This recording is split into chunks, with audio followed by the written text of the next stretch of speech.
강사는 증시 각도기. 안녕하세요, 증시각도TV 시청자 여러분, 투자자 여러분, 도기마을 여러분, 10만 금융전사 여러분 모두 반갑습니다.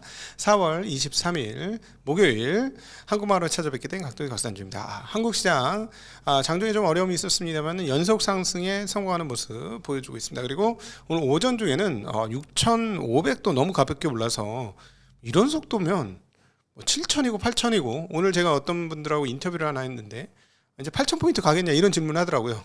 그래서 저는 지수 가지고 얘기하는 거 별로 좋아하지 않아가지고 그거보다 다른 얘기 막 썰라썰라 많이 풀었는데 이런 사실은 진짜 언감생심 격세지감, 또 무슨 단어를 써야 될지 모르겠네. 저희가 그 24년도에 그 개고생할 때 말이에요. 하반기에 그 2,300포인트로 끝날 때 하루에 진짜 1%도 안 올라가고 매일 외국은 올라가는데 우리만 뭐냐 이러면서 미쳐 죽겠다 막 이랬던 기억이 나는데, 벌써 그때보다 몇 배입니까? 거의 3배잖아요. 2200, 2300보다는. 그죠? 와, 그런데 이렇게 많이 올랐는데도 불구하고 심리가 이렇게 뜨겁다. 자, 뒤집어보면 이렇게 되는 거죠. 올라갈수록 심리는 어떻다? 더 뜨거워진다. 이걸 꼭 기억해야 됩니다. 올라갈수록 심리는 더 뜨거워질 거다. 그러면 제일 고점에선 어떻게 한다? 뜨거워! 제일 뜨거워질 거다 라고 보시면 되고요. 비슷한 흐름이 언제 있었죠? 2월 달에 있었습니다. 자, 2월 달 설날 이후부터 포모 장세 터지기 시작하면서 미친 듯이 올랐죠. 지금 와서 보면 저 그때 가지고 있었던 기업들이 진짜 초급등을 하는 거예요. 심지어 어떤 종목은 사고 있는데 쭉쭉쭉 올라. 그래서 이거 내일 사야지 하면 또 내일 딱 걸어놓으면 또 쭉쭉쭉 올라. 못 사. 그래서 이거 사야 되는데 이러다가 결국 조금 더 올라서 샀다가 그거 다 물렸어요. 근데 그거 아직도 그 가격 안 왔어요. 근데 얼마나 올랐느냐? 한 달 반 사이에 막 50%씩 오르잖아요, 주가가. 그럼 50% 오르는 게 그렇게 쉬운 일이 아니지 않습니까? 근데 지금 지수가 그렇게 올랐어요. 그러니까 이거는 좋지만 매우 특별한 상황이라는 건 인식을 하시고, 두 번째, 그동안 우리가 얼마나 안 좋았으면 이랬느냐. 이것도 한번 생각하셔야 돼요. 그러니까 우리가 정상화 과정을 왔고, 정상화 과정에서 약간 과열의 과정으로 가고 있는 중인데, 이게 되게 헷갈리는 게 뭐냐면 기업 실적만 봐가지고는, 총액 기준 실적만 봐서는 또 과열은 아니야. 왜냐면 지금 시가총액 5천조 그때 시장인데 합산하면 한 450조 나올 것 같아. 그러니까 450조 시장에 450조 이상 버는 시장에서 5천조면 비싸냐? 절대 안 비싸죠. 자, 그런데 문제는 뭐냐면 두 기업 빼면 그게 훅 준다. 자, 이게 문제죠. 그래서 과열 아닌 과열이 지금 한국 시장에서 지금 펼쳐지고 있는 상황이다라고 정리해 볼 수 있을 것 같습니다. 자, 오늘 거래소 전체적인 맵을 한번 통해서 어떤 하루였나 보죠. 어제는 하이닉스였는데 오늘은 삼성전자입니다. 삼성전자가 3%대 강세를 보이면서 시장 상승을 이끌었어요. 그러나 내린 종목이 많습니다. 네, 내린 종목이 많아요. 삼성전자가 끌어서 올라갔고요. 그다음에 이제 그 변압기 관련 주 효성중공업, 현대일렉, LS일렉 등이 강세를 보여주었고, 또 그 삼성물산은 이제 플로팅 그 데이터 센터의 주력이 될 것이다라는 뉴스, 그다음에 에너지 관련 주식들 좋은 흐름들, 그리고 지주회사들 몇 개가 같이 오르는 양상을 보여줬습니다. 그리고 빠진 종목 2차 전지 그동안에 초강세를 보여주다가 오늘 꺾었고요. 그다음에 삼성전기가 어제 제가 엄청나게 많이 올랐다 말씀드렸는데 너무 많이 올랐나요? 숨고르기에 들어가는 양상 보여주고 있습니다. 오늘 현대차 실적 발표했는데요. 실적이 좋지 않았습니다. 전년 동기 대비 상당히 큰 폭의 실적 하락이 나타나면서 주가는 떨어졌는데 생각보다 주가는 많이 안 떨어졌네요. 실적 하락폭은 매우 컸습니다. 왜냐하면 관세 15% 영향을 받으면서 매출은 조금 더 늘었습니다만은 그 달러 효과 등을 감안해 보면 생각보다 굉장히 큰 폭으로 영업이익은 줄은 상황이다라고 볼 수가 있겠네요. 자, 그럼에도 불구하고 분기에 2,500원 배당을 주는 정책은 유지를 하고 있습니다. 아마 배당이 주가 하락을 좀 방한 거 아닌가 하는 생각이 듭니다. 전체 시장 흐름 하루짜리 보도록 하겠습니다. 오늘 거래소에서는 보셨다시피 삼성전자, 하이닉스 오전에 이 주식 두 개가 엄청나게 강했어요. 그래서 그냥 6,500을 훌쩍 뛰어넘어서 갔었죠. 9시 30분에는 와 그냥 끝도 없이 올라가더라고요. 엄청 셌었는데 이게 점심 중에는 이거 뭐야 지정학적 리스크 또 터지는 거 아니야? 이란이 공격하는 거 아니야? 뭐 이런 루머들이 돌면서 마이너스까지 돌았었습니다. 마이너스 돌았다가 아닌가벼 해가지고 다시 올라오면서 전일 대비 0.9% 지수로는 57.88포인트가 올라가면서 6,475, 6,500에 바싹 다가선 흐름으로 마감이 되었습니다. 시가총액은 5,300조를 돌파했습니다. 5,300조. 자, 오른 종목보다는 내린 종목이 많은 시장이었고요. 코스닥도 한번 보도록 하겠습니다. 자, 코스닥 시장은 마이너스가 크게 떨어진 다음에 올라오긴 했으나 플러스 전환을 못했습니다. 오전장에 올랐다가 자, 왜 그럴까요? 시가총액 상위 종목들이 떨어졌기 때문입니다. 앞서 2차전지 거래소에서 떨어졌다고 했고요. 에코프로 BM이 사실은 그 코스닥에서는 시가총액 최상위 종목이잖아요. 2차전지 얘들이 떨어졌습니다. 사실은 실적만 감안해 보면 좀 이해가 안 되는 부분이에요. 저는 그래서 계속해서 코스닥은 버블이다라고 말씀드리는 것이고요. 그리고 버블의 정점을 찍어주었던 3,000단 제약이 드디어 100만 원, 110만 원대에서 38만 원 갔는데 개인적으로는 역시 비싸다 여전히 이렇게 생각합니다. 그래서 제가 사실 뭐 굳이 뭐 제가 무슨 영화를 얻겠다고 3,000단 대학 100만 원 갔을 때 그렇게 입에 거품을 물고 말씀을 드렸겠어요. 욕을 먹어가면서 굳이 그럴 필요 없잖아요. 근데 이게 성격이 뭐가 나가지고 참 이 성격 고쳐야 되는데 그쵸? 그냥 아닌 것도 맞아요. 깁니다 이러면서 가야 되는데 그걸 못하네. 성격이 그지 같아가지고 네. 자, 죄송합니다. 넋두리를 해가지고 갑자기. 자, 다시 한번 그 환율 상황, 거시경제 상황들을 보도록 하겠습니다. 자, 환율은 오늘 미국 그 달러화는 역시나 지정학적 리스크가 조금 올라갔죠. 미국 시장 사상 최고가이긴 하지만 리스크는 올라갔습니다. 지정학적 리스크는 상세를 보여줬고요. 엔화는 160엔 근처에요. 연일 약세입니다. 자, 원화도 같이 약세를 되면서 1,482원. 그럼에도 불구하고 엔화 대비로는 926원입니다. 일단 분위기상으로 지금 며칠째 계속 920원대입니다. 그러니까 910원 플러스 마이너스 10원으로 움직였던 게 지난 1년간의 흐름이었는데요. 이제 약간 10원 정도 강세인 것 같습니다. 약간 이탈했습니다. 940원에서 약간 이탈하는 느낌이 들기 시작하네요. 1번이 너무 약세라서 그렇게까지는 따라갈 수 없다 하는 분위기인 것 같고요. 그럼에도 불구하고 엔화 약세를 안 따라갈 수 없는 상황이기 때문에 저 밑에 보시면 브라질 헤아라 대비 지금 원화가 297원이에요.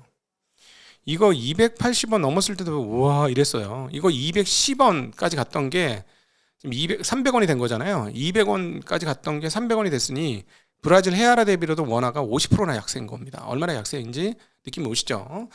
그래서 이제 우리는 일본 외에 해외여행 가기가 부담스럽다. 뭐 이렇게 볼 수 있겠네요. 자, 채권금리 볼게요. 채권금리 연일 상승하고 있습니다. 자, 채권 전문가들은 올해는 금리를 안 올릴 것 같은데 27년도 금리 2번 올릴 것 같아 라는 얘기를 지금 하기 시작합니다.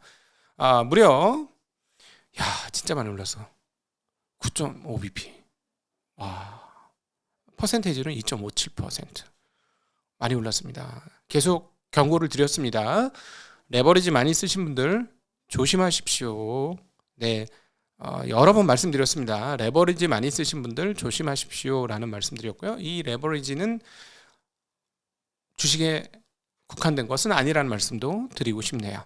자, 외국 전체적인 아시아권과 외국 지수 흐름 볼게요. 일단 나스닥은 사상 최고치 뚫고 나서 선물 시장에서는 조금 빠지고 있어요. 유럽 시장도 조금 빠졌고요. 니케이는 오늘 좀 빠졌습니다. 그러니까는 홍콩 시장도 빠졌고 아시아권에서는 뭐 한국이 대체적으로 셌다. 지금 워낙 한국이 센 상황이다. 그러나 만약에 내일 미국 시장에 빠지면 어떻게 될까도 한번 생각을 해봐야 될 것 같죠? 네, 자 업종별 흐름 보도록 하겠습니다. 코스피 기계장비 업종이 가장 높은 상승을 보여줬고요. 다음으로 유통건설, 보험, 전기전자, 금융 업종이 강세를 보여줬고 반면에 제약, 오락, 증권, 비금속 등은 약세를 보여줬습니다. 자, 테마별 흐름을 보면 전력선비, 원자력 발전 이쪽이 아주 좋았고요. 그다음에 항암제, 스마트 그리드, 해저 터널 등등 조선도 강세를 보이는 흐름 볼 수 있었습니다. 투자 주체별 수급 동향 살펴보도록 하죠. 오늘 개인이 샀습니다. 4,510억. 외국인은 뭐 큰 변동 없었고요. 기관이 조금 파란 흐름들을 확인할 수 있겠습니다. 자, 오늘 뭐 여러 가지 그 뉴스가 있는데 먼저 조선업 관련된 이야기하고 그다음 또 반도체 오늘 뭐 온통 반도체 얘기라서 반도체 얘기는 조금 이따가 한꺼번에 다 모아서 하도록 하겠습니다. 자, AI 데이터 센터를 바다 위에 짓겠다라는 소식이 되겠습니다. 자, 삼성물산, 이번에는 삼성전자 아니고요. 삼성물산입니다. 삼성그룹과 오픈 AI 간의 그 파트너십을 추진합니다. 삼성물산하고 삼성중공업이 여기에 포함이 되는데요.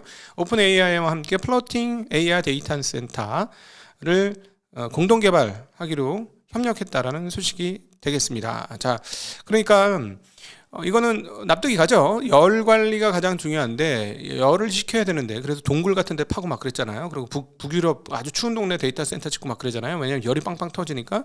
자, 그러면 그 열을 그래서 순행식도 하잖아요. 물론 이제 그 수가 기름 같은 거긴 하지만은 그러면 옆에 그 냉각 장치가 어떻게 달리는지에 따라 다른데 바다 위에 둥둥 떼놓고 냉각수를 뱅뱅 돌리면 냉각이 더 잘 되겠네요. 좋겠죠.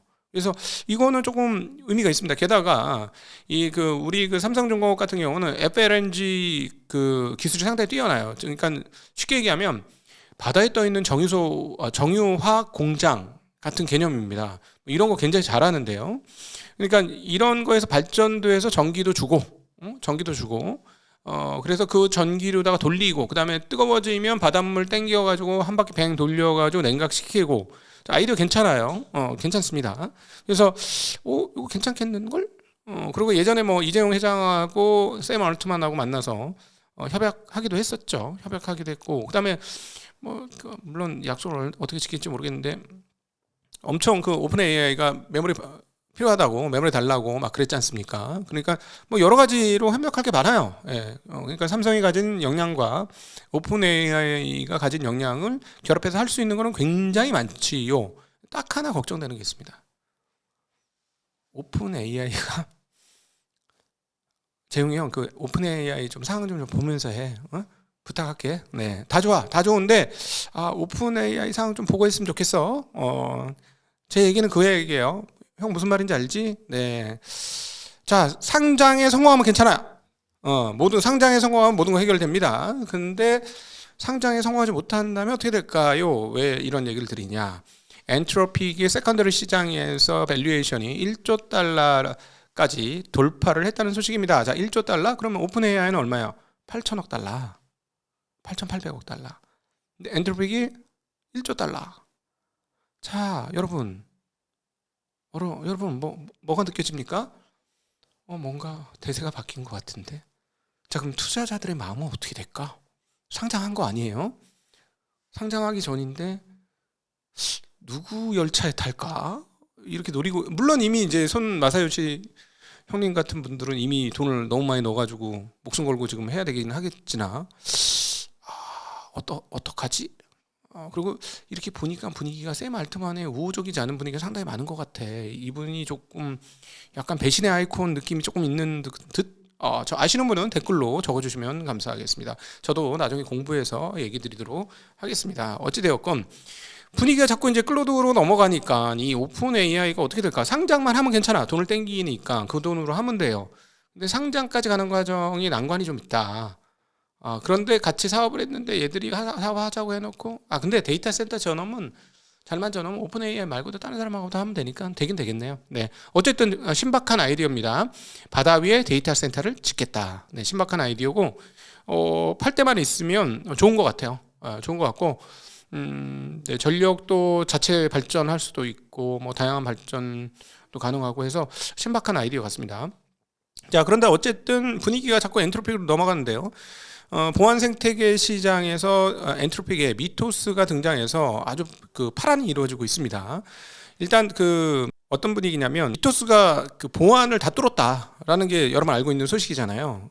그래서 이제 이번에는 마이크로소프트가 자사의 보안 개발 방법론에 미토스 모델을 통합할 계획이다라는 소식이 들리고 있습니다. 그래서 어떤 식으로 하냐면 자기네 이제 보안할 때 이 미토스를 이용해서 보안을 더 강화하겠다라는 뭐 그런 내용이 되겠습니다.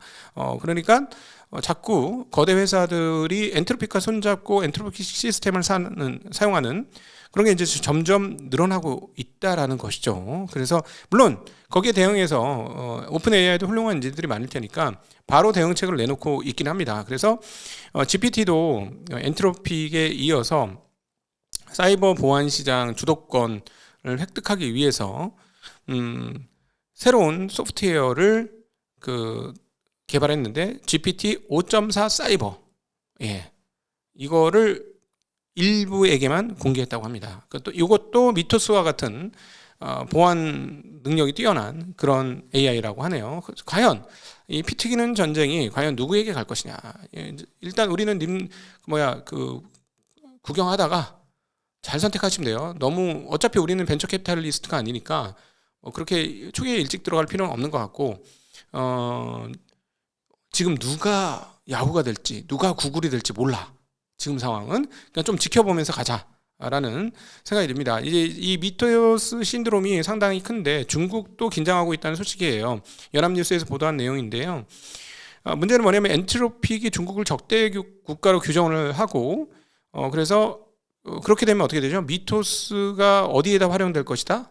중국 사이버 쪽에서 활용될 것이다. 야, 옛날에 뭐 북한이 사이버 테러하고 막 그런다고 했는데 이제 미국이 할 수도 있겠네. 뭐 그런 느낌도 드는데 어쨌든 자, 근데 재미난 얘기가 미토스에 대해서 계속 여러 번 말씀드렸습니다만 파월 의장과 스캇 베센트 재무장관이 만나서 이 미토스의 보안 관련된 이야기 논의를 했다라는 이야기가 과거에 들렸잖아요. 무슨 얘기를 했는지 잘 모르겠는데 갑자기 스캇 베센트 재무장관이 했던 얘기 한 줄기가 나왔습니다. 뭐라고?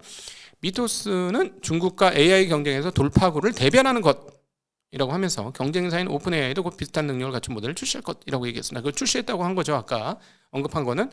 그러니까 뭐냐면 지금 미토스를 통해서 중국과의 AI 경쟁에서 확고한 승기를 잡고자 하는 게 미국 정부의 의도가 아닌가 싶고요. 만약에 이게 진짜 맞으려면 제 생각에는 아침에 말씀드렸던 매치법까지 통과돼야 됩니다. 즉 중국 반도체 업체들에게 미국의 신형 장비나 이런 것들을 공급해주지 않는 그런 법안이죠. 매치 법안. 이것까지 통과가 돼야 될 것 같아요. 근데 이제 문제는 매치 법안이 통과되면은 중국에 있는 한국 반도체 삼성전자 하이닉스 공장이 조금 문제가 돼요. 왜냐하면 업그레이드를 해야 되는데 업그레이드할 장비가 없으면 어떻게 하나? 있는 거 쥐어짜야 되는데 원래 하이닉스 그런 거 잘하긴 합니다. 삼성전자도 꽤나 잘하겠죠. 네, 그럼에도 불구하고 한계가 있으니까 그건 어떻게 하지? 하는 생각이 드네요. 그렇다면은 약간 1년, 2년 두고 있는 오래된 구형 장비는 갖고 갈 수 있도록 이렇게 하는 건데, 약간 DUV 같은 데에서 얘들이 이제 멀티 패터닝을 통해서 7나노대에서도 상당히 발전된 제품을 만들기 시작했잖아요. SMIC 같은 경우가. 패턴을 여러 번 쏘는 겁니다. 여러 번 해가지고 원래 한 번 하고 끝낸다고 하면 그걸 2번, 3번 해갖고 그걸 만들어내는 거죠. 쥐어짜는 거예요. 쥐어짜는데 그것도 못하게 하겠다는 거죠. EUV 장비뿐만 아니라 DUV 장비까지도 못하게 하겠다라는 게 지금 미국 정부의 보관이고요. 그래서 이제 ASML 주가가 조금 빠지기도 했죠. 근데 사실은 오늘 ASML 관련해서 오늘 1% 빠진 데에는 더 큰 뉴스가 있었습니다. 뭐냐면 바로 TSMC가 극자외선 장비 ASML 걸 안 쓰기로 했다라는 소식이 들리고 있습니다. 이 뉴스 듣고 뭐지? 했는데 내용을 보니까 좀 이해가 돼요. 뭐냐면 TSMC에서 뭐라고 했냐면 우리도 쓰고 싶다. 쉽게 얘기하면 여기서 최첨단 EUV 장비가 뭐죠? High NA EUV입니다. High NA EUV인데 이거를 여기 TSMC 공동 최고 운영 책임자인 케빈 장이 이렇게 얘기했어요. ASML의 High NA EUV는 비싸도 너무 비싸다. 이 장비의 생산 공정 투입 시기를 올해에서 2029년으로 연기하겠다라고 얘기했습니다. 이것 때문에 이제 중국의 매치법도 있지만 ASML이 오늘 하락한 데는 제가 보기엔 이 뉴스가 가장 큽니다. 왜냐하면 EUV가 매우 중요한 장비이기 때문이죠. 극자외선 조광 장비인데 노광 장비인데요. 근데 가격이 얼마냐 도대체? 한 대에 6천억. 야, 실화냐? 한 대에 6천억입니다. 한 대에 6천억. 아, 정말 대단하다. 그쵸? 한 대에 6천억. 근데 TSMC가 발을 뺐으니까 가격이 좀 떨어지지 않을까 하는 생각은 좀 드네요. 이거 마진 30% 남긴다면 도대체 마진 3, 40% 남기면 도대체 얼마에 만들어서 얼마를 남겨요? 한 대 팔 때마다. 물론 많이 못 만드니까 그렇긴 하죠. 근데 어쨌든 TSMC가 하는 걸 보면은 얘네들 되게 영리하구나. 그런 걸 많이 느낍니다. 어차피 자기네가 제일 많이 써야 되는 입장이니까 그 비싼 가격에 써서 나중에 비용 그 감가상각 하면 마진 떨어지니까 그렇게 안 하겠다라는 거고, 자기네가 안 쓰면 아무래도 가격을 계속 높이 지켜둘 수 없고, 그다음에 저것도 있죠. 우리 공정 기술에 대한 어떤 자부심이 있는 거죠. 뭐라고 얘기하냐면 그 개발자들이 고사양 장비 없이 기술을 확장할 방법을 찾고 있는 중이다라고 합니다. 그냥 쥐어짜는 거죠. 쥐어짜서 기존의 EUV 장비로 뭐 하겠다 하는 그런 얘기가 되겠습니다.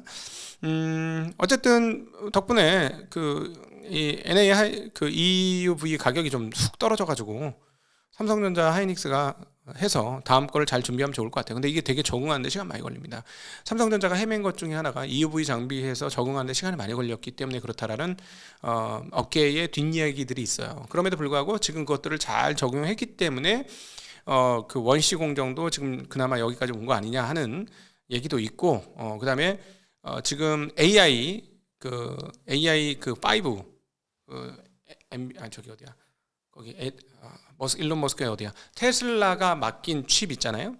예. 테슬라가 맡긴 AI5 칩이 테이프 커팅이 빨리 됐다.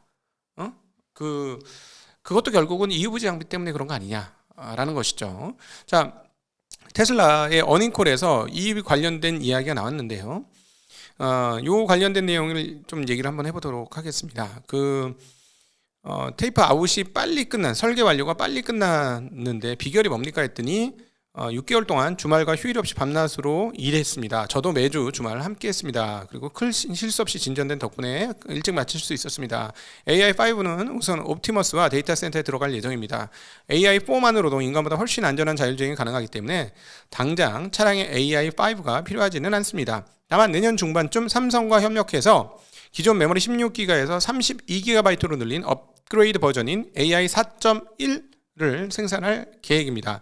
자, 삼성전자에 또 맡기겠다는 얘기죠. 그래서 이거는 7나노 공정이에요. 그래서 기존에 하던 거니까 거기서 한 단계 더 메모리를 확장한 것을 가겠다는 거고, 그걸로 로봇 택시, 자율주행 택시 쪽에 충분히 쓸 수 있다라는 얘기를 한 겁니다. 그래서 그 테슬라와 삼성전자의 그 어떤 파운드리 쪽에서의 그 어떤 협력은 계속 진행되고 있는 것 같습니다. 그리고 근데 문제는 뭐냐면은 이놈들이 무슨 계약을 걸었냐가 문제예요.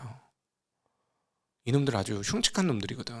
미국 놈들 아주 계약서 무시무시하게 씁니다. 그러니까 예를 들자면 얘네들이 이럴 거 아니야. 수율 안 나오면 어떻게 하실 거예요? 이런 게 문제죠. AI5 오케이 맡길게. 대신에 수율 다 만들 수 있어요? 우리 한 100만 개 필요한데 100만 개 만들어 줄 수 있어요? 만약 못 만들면 위약금 좀 내야 되지 않을까? 뭐 이렇게 계약을 걸었다면 사실은 계약 내용을 좀 봐야 되겠습니다만 우리한테 뭐 보여줄 리는 없지만 그런 것들이 걸려 있으면은 이게 지금 마냥 즐거워할 일은 아닙니다. 잘 되면 너무 좋죠. 잘 되기를 빌고 그러는데 수율 안 나와서 개수를 못 맞춰줬다. 못 맞춰준 만큼 뭐 예를 들어 페널티가 있다던가 이러면 좀 골 때리는 거긴 합니다. 그래서 이게 사실은 양날의 칼이죠. 잘 되면 좋은데 이 흉측한 놈들이 다 믿을 수는 없어요. 예. 뭐 그런 것도 있습니다. 어쨌든 오늘 테슬라 실적 발표 이후에 질의응답을 좀 했는데요. 옵티머스 3는 7월, 8월 이후에 공장이 셋업이 된답니다. 모델 S X 라인을 철거하고 지금 라인 설치 중인데 그게 한 8월이나 돼야 된다라고 하고, 근데 이 형님은 말하는 게 항상 뒤늦게 됐기 때문에 몇 개월 더 시간을 줘야 되고요. 그럼 결국은 이게 10,000개의 부품이 딱딱 맞아 돌아가야 되는 거니까 쉽지 않을 것 같고요. 이게 제품 나오려면은 올해 시제품 몇 개는 나올 수 있겠지만 대량 양산 정도 수준으로 가려면 제가 보기에는 한 내년쯤 생각하는 게 오히려 맞지 않을까 싶습니다. 문제는 뭐냐면 앞서 오전에도 실적 분석 살짝 했습니다만 지원금, 보조금이 꺾였어요. 예. 자동차 판매가 꺾여서 지금 밸류에이션이 더 비싸졌습니다. 200배가 훨씬 넘는 밸류에이션이 되죠. 그래서 과연 그 옵티머스 기대감으로 언제까지 버틸 수 있느냐라는 게 참 문제고, 그 다음에 옵티머스가 몇 대까지 만들어질 수 있고 그런 거. 되게 일단 뭐 시범으로는 굉장히 좋을 것 같은데 실용성 부분에서 어떤 정도일까? 혁명적일 것 같은데 실용성은 과연 돼서, 그러니까 전기차는 좀 다르죠. 전기차는 실용적이었거든요. 예, 그래서 좋은데 그거를 잘 돼야지 현재 주가를 지탱할 수 있지 않을까 하는 생각이 듭니다. 자, 반도체 관련된 얘기 뭐 여러 개 했고요.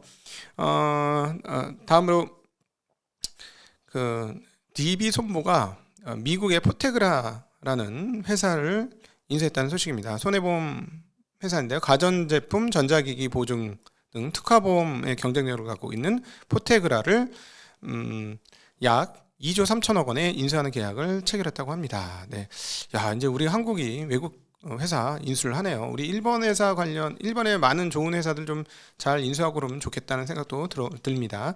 최근에 이제 유가가 올라가면서 엄격결에 인테리어 업체들이 코피 터지고 있다라는 소식입니다. 왜냐하면 갑자기 모든 부자재 가격이 폭등하고 있다라는 것이죠. 뭐 도배, 실리콘, 페인트, 이제 수전기, 양변기, 장판, 조명, 실크 도배, 창호, 에폭시 본드 뭐 등등이 상승률이 주르륵, 오른쪽 보면 상승률 50% 40%막 난리 났죠. 근데 문제는 뭐예요?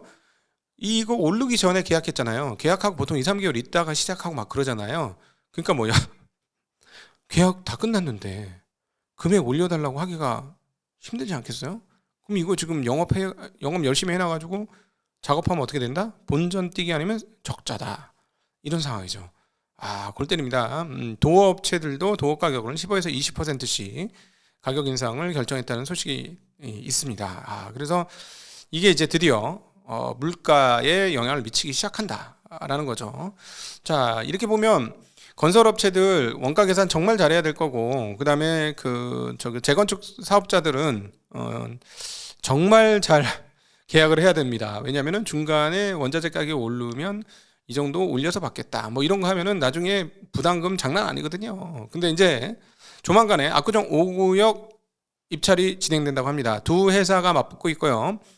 현대건설과 대림건설, 그러니까 DLENC가 맞붙고 있습니다. 현대건설에서는 압구정 현대갤러리아라는 이름으로 압구정 현대라는 뭐 심볼 같은 게 있으니까 그걸로 이제 밀어붙이면서 하겠다는 얘기를 하고 있고요. 저렇게 이제 동수를 줄여갖고 높게 짓는 거야? 저렇게 짓는 거야? 아크로 압구정도 엄청 높게 짓네요. 엄청. 그렇구나. 건폐율을 줄여갖고 능동률을 높이는 그런 개념인가? 엄청 높네요. 저거 몇 층짜리야? 근데 어쨌든 압구정 현대는 압구정 현대 갤러리아는 이름으로 참여하고요.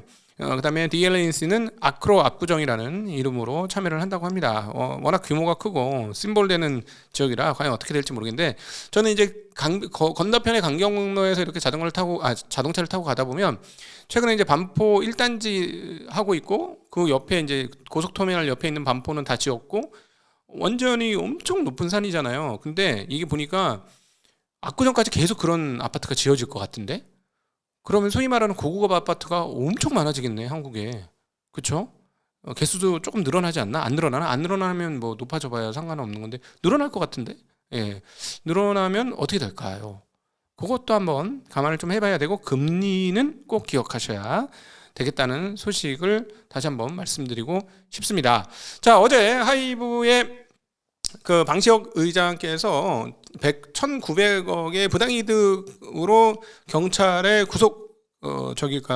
청구됐죠. 구속영장이 청구됐는데 그 뉴스가 나오자 바로 하이브가 주주환원 정책의 카드를 딱 꺼냈습니다. 그래서 결국은 회사가 이렇게 하는구나. 대주주가 까먹으니까 회사 자체가 이렇게 주주환원에 대해서 하는구나 해서 봤더니 주주환원 정책 중의 내용을 보니까 뭐냐면 3개년 주주환원 정책을 결정을 했는데요. 프리 캐시 플로, 잉여 현금 흐름의 30%를 환원 재원으로 활용하고, 보통은 순이익의 몇 퍼센트 이렇게 하거든요. 주주 환원율 몇 퍼센트 이렇게 하는데 겁나 어려운 말 썼네. 프리 캐시 플로의 30%라고. 그 다음에 최소 배당 제도와 자사주 매입을 병행하겠다라고 했습니다. 자, 그래서 그래 알았어. 그래서 도대체 얼마 할 건데 보니까 최소 주당 500원의 배당을 하겠다는. 강력한 주장을 하였습니다. 500원이에요. 500원. 주가는요. 24만 6,500원이에요. 끝전 500원에 배당을 하는 거예요. 자, 퍼센테이지로 얼마? 0.1%. 할렐루야. 네. 0.1%. 하. 나 갑자기 이거 보고 1900억 횡령 부당이득 실화인가? 이런 생각 설마 아니겠지 했는데 어제는 이거 보면서 실화인가? 주주들 대하는 태도가 왜 이 모양 이 꼴인가? 24만 6,500원짜리가 물론 적자예요, 적자. 옛날에 한 1,000몇백억 벌었었어. 근데 이게 시가총이 얼마인지 아세요? 시가총이 10조짜리 회사예요. 10조짜리 회사의 위용이 500원 배당 주는 거야. 0.1%. 역시 이게 그래서 여러분 중요한 포인트 중에 하나가 주주한테 잘하는 회사가 장기적으로 잘 됩니다. 제 말이 맞나 틀리나 보세요. 이거 누가 경제학과 교수나 아니 경제학과 학생 각사 과정 분석 좀 해가지고 논문 좀 써봐요. 맞다니까. 주주한원 잘하는 회사가 장기적으로 반드시 퍼포먼스가 좋습니다. 주주 퍼포먼스가 안 좋은 회사는 주주한원 할 수가 없어요. 그렇게 보시면 또 뭐 닭이 뭔데 달걀이 뭔데 뭐 이렇게 하는데 맞습니다. 야, 이거는 진짜 좀 아닌 것 같아. 오늘도 함께 해주셔서 진심으로 감사합니다. 행복한 저녁 시간 되십시오. 감사합니다. 안녕.